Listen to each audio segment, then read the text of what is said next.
सभी विद्यालय परिवार के सदस्य,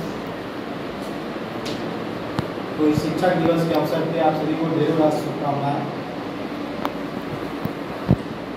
पहली बात, शिक्षा का कोई दिवस नहीं होता और शिक्षा का अस्तित्व तभी संभव है जब छात्र हो। आज जो भी शिक्षक बने हैं वह कभी न कभी छात्र जीवन से गुजर के आए हैं, तभी आज शिक्षक बने हैं।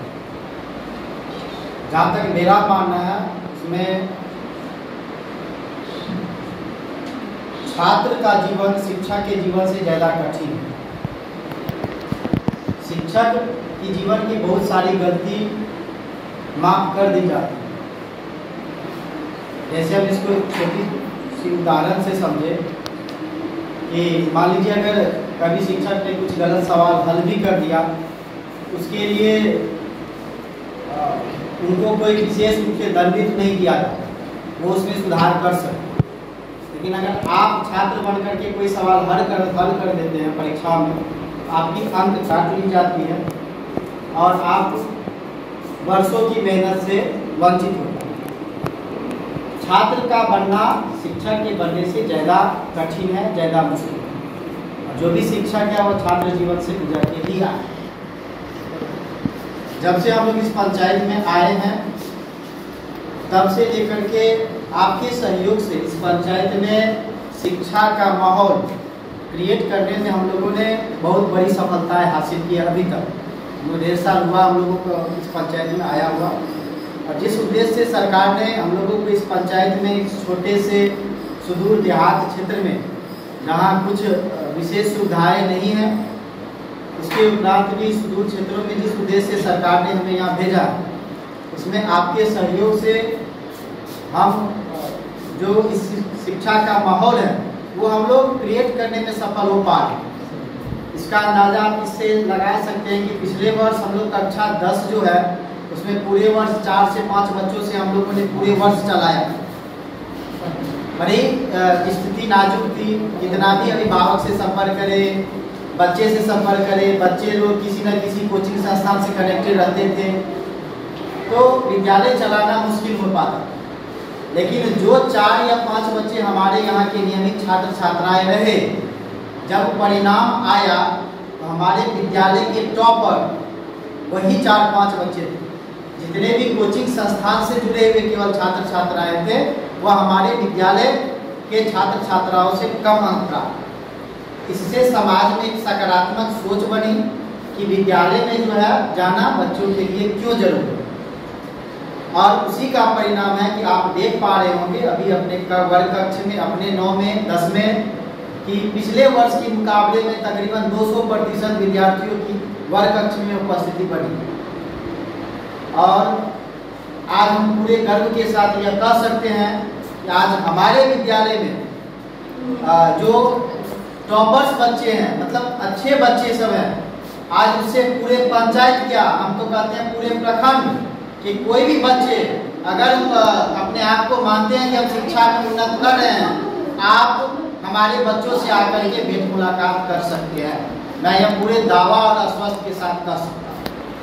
मतलब आप हमारे बच्चे आगे नहीं जाएंगे तो पिछड़ेंगे भी नहीं।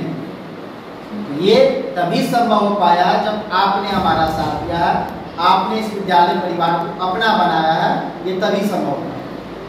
शिक्षक अकेले कुछ नहीं कर सकता जब तक छात्र का सहयोग नहीं हो। क्या हम लोग बेचलेक्स को नहीं पढ़ा पाते? जैसे पिछले साल देखे थे आप लोग 4 से 5 बच्चे मुश्किल से आते थे नियमित। तो मेरा यही आप लोगों से अपील है कि इस पंचायत की शिक्षा व्यवस्था बहुत ही मतलब निम्नतम स्तर पे, आपको हायर एजुकेशन में बहुत कम छात्र छात्राएं देखने को मिलती हो। आप लोग अपने आस पड़ोस में देख लेना, कितने लड़कियां कितने लड़के सरकारी अफसर में, आपको गिना चुना इक्का दुक्का मिलेगा पूरे पंचायत में। तो ये आपकी शिक्षा व्यवस्था इस पंचायत की स्तर को दिखलाता है, और इसको आपके पिताजी या आपके दादाजी नहीं बदलेंगे, इसको आप ही जैसे युवा वर्ग को बदलना। अगर आप मान लीजिए आज से 2 साल 4 साल 5 साल बाद आप बेहतर पढ़ लिख करके किसी सरकारी सर्विस में चले जाते हैं, आपको देख करके क्या होगा, बहुत सारे बच्चे पढ़ना शुरू कर दें और कल हो सकता है कि उसकी सफलता की वजह आप बन जाए, उसके घर में आपकी वजह से चूल्हा जलने लगेगी। तो इससे बड़ा धर्म और इससे बड़ा कर्म नहीं है। यानी इस पंचायत की शिक्षा व्यवस्था में बदलने के लिए हम लोग सहयोगी हैं। शिक्षक का यह परिभाषा नहीं होता कि शिक्षक आपको पढ़ाए, यह गलत परिभाषा। आपके पास बहुत चीज पहले से अवेलेबल है। शिक्षक केवल आपको पढ़ने में सहयोग कर सकता, पढ़ाता नहीं। आप लोग उस समय में अभी जी रहे हो जिसमें केवल किताबी आधारित ज्ञान ही बहुत सारा कुछ नहीं है। अभी के समय में क्या है, आपके फ्यूचर में डाइवर्सिटी है। पहले लोगों में लिमिटेड चीज रहती थी कि हाँ भाई पढ़ेगा या तो बैंक की नौकरी करेगा या एसएससी या रेलवे। आपके टाइम में हजारों तरीके हैं, कोई यूट्यूबर बन जाएगा, कोई कॉमेडियन बन जाएगा, कोई अच्छा सिंगर बनता है।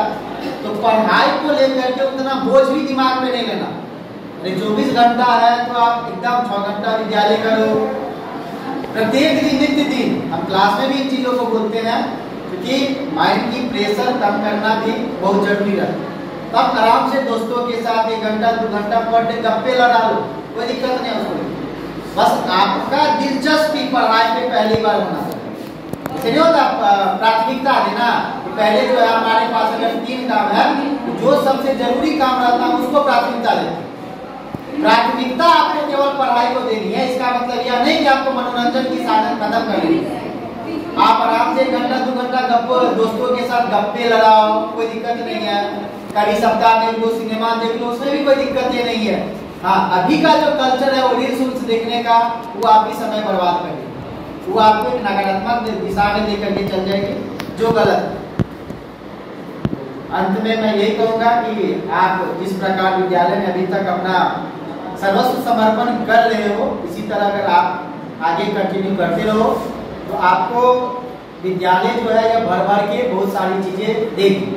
विद्यालय कोई सामान के रूप में कोई वस्तु नहीं देगी, लेकिन ज्ञान इतना दे देगा जिसके आधार पर मिले तो आप आराम से जीविकोपार्जन के लिए खुद कोई ना कोई रास्ता निकाल लो। इतना मैं पूरी तरह आश्वस्त कर देता हूँ कि एक बार विद्यालय पे विश्वास करो आप सभी, विद्यालय आपको वो परिपूर्ण चीज दे देगा जिसके आधार पे आप लोग अपने जीविकोपार्जन कर सकते हैं। धन्यवाद आप सभी का।